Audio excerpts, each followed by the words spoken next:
गरीब बूढ़ी अंधी का बेटा एक गांव में विधवा अंधी और गरीब औरत रहती थी, जिसके पालन पोषण की सारी जिम्मेदारी उसके कंधों पर थी।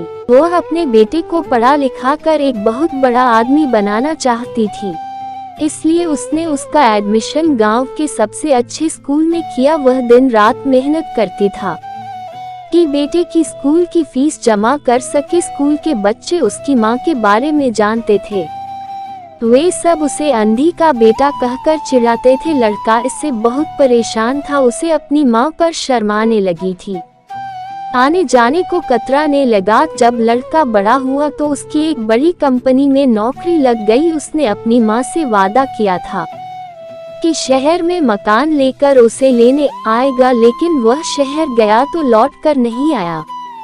उसकी बूढ़ी माँ इंतजार करती रह गई। कई महीने बीत गए, लड़की की खबर नहीं आई। माँ को धैर्य न रहा और वह शहर की ओर लड़खड़ाते हुए चली गई। बेटे का पता पूछते पूछते वहां उसके ऑफिस के पास जा पहुंचा। उसे सिक्योरिटी गार्ड ने रोक लिया। बूढ़ी अंधी माँ ने अपने बेटे का नाम बताया और बोली, जाकर उससे कह दो गांव से कोई मिलने आई है। गार्ड ने जाकर उसके बेटे को बताया। बेटा ने ऑफिस की खिड़की से देखा तो उसकी माँ बाहर खड़ी थी। वह ऑफिस में सबके सामने अपनी माँ की वजह से शर्मिंदा नहीं होना चाहता था।